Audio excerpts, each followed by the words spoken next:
Pakubuwono ke-6 dibuang Belanda ke Ambon, sehingga Ratu Emas ini harus sendirian di kota Surakarta.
Assalamualaikum warahmatullahi wabarakatuh.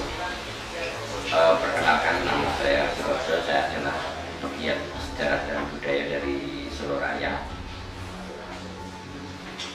Saya akan menyampaikan bahwa makam Beteng yang terletak di Dukuh Gresik, Desa Ngembu, Kecamatan Sambi Boyolali, merupakan tempat di mana dimakamkan yang pertama adalah Punggawa Baku Kawandoso, yang menjadi pembantu utama dari Pangeran Sambernyawa yang bernama Joyo Mosipo dan Joyo Tilaso.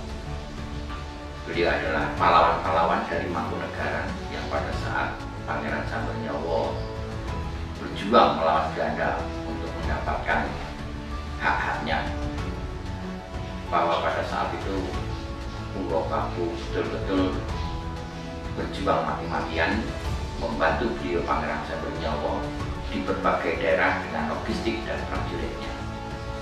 Kemudian setelah meninggal, beliau dimakamkan di makam Beteng yang terletak di Dukuh Gresik.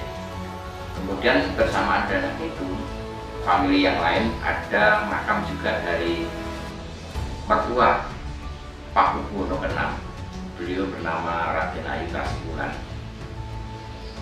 Beliau selir dari Kanjeng Gusti Pangeran Haryo Mangkubumi I, putra dari Pakubuwono III dari Mangkubumen.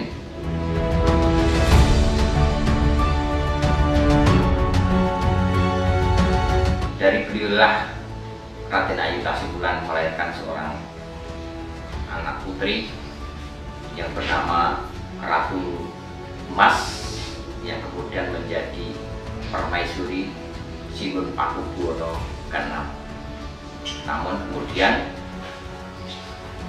Pakubuwono ke-6 dibuang Belanda ke Ambon, sehingga Ratu Emas ini harus sendirian di kota Surakarta bersama anak yang dikandungnya. Yang kemudian di kemudian hari, Ratu Emas ini kemudian oleh putra beliau yang bernama Raden Mas Sino ketika setelah diangkat sebagai Kanjeng Gusti Pangeran Aryo Adipati Anom Setyo Raja Putra Narendra di Mataram, beliau dinobatkan sebagai Gusti Kanjeng Ratu Hageng di Ibu Suri, mengingat jasa-jasa dari Punggawa Baku, kemudian sejarah kepahlawanan dari Punggawa Baku, serta perjuangan dari seorang wanita Raden Ayu Kasihwulan yang notabene beliau adalah menantu Raja Pakubuwono III sekaligus sebagai mertua Pakubuwono ke-6. Maka tidak aneh apabila makam Beteng ini selalu dikunjungi oleh para orang-orang yang mempunyai hubungan kekerabatan, yang mempunyai hubungan famili dengan Raden Ayu Kasihwulan dan mempunyai hubungan famili dengan Ki Ageng Singoprono III maupun Ki Ageng Singoprono IV. Di harapan kami di masa yang akan datang, makam beteng yang ada di Dukuh Gresik, Desa Ngembu, Kecamatan Sambi ini menjadi destinasi wisata religi, berziarah di makam tempat bersemayamnya para pahlawan yang menjadi suri teladan bagi generasi muda, bagi wanita-wanita yang sekarang dapat melihat bagaimana perjuangan Tasikula ketika suaminya ditangkap oleh Inggris, dibuang ke Ternate, sempat dibuang ke Ternate, dimana pada saat itu akibat tuduhan Inggris kepada suami Raden Ayu Tasikula, Kanjeng Gusti Pangeran Haryo Mangkubumi I harus dibuang oleh Inggris karena dituduh sebagai provokator terhadap pemberontakan SPI atau SPOI, tentara India yang memberontak terhadap majikannya yaitu Inggris. Sehingga istri beliau yaitu Raden Ayu Tasikula harus pulang kembali ke asalnya yaitu di Walensimo, Boyolali, bahkan sampai akhir hayatnya beliau tidak dapat menemani suaminya. Beliau dimakamkan di makam Gresik, Lembu Sambi, Boyolali. Sedangkan suaminya yaitu Kanjeng Gusti Pangeran Haryo Mangkubumi I setelah wafat dimakamkan di pemakaman Laweyan, Kompleks Pemakaman Ki Ageng Genis, Surakarta.